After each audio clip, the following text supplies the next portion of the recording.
Un sens du rythme aléatoire, des mouvements peu assurés, ces jeunes gens n'ont rien à voir avec des musiciens. Ce sont les employés d'une des plus grandes compagnies financières égyptiennes.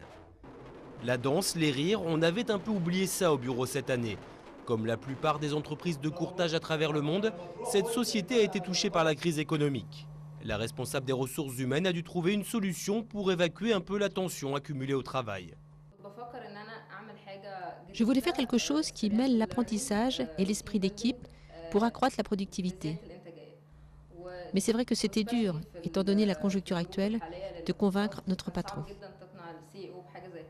L'entreprise a fait appel à une société reconnue sur le marché du team building, autrement dit le développement de valeurs collectives en milieu professionnel.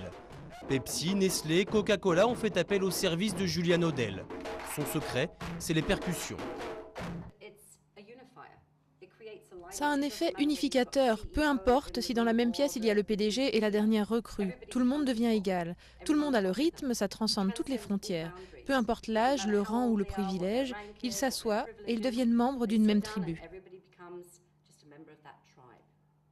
Selon elle, les bienfaits des percussions ont été prouvés scientifiquement.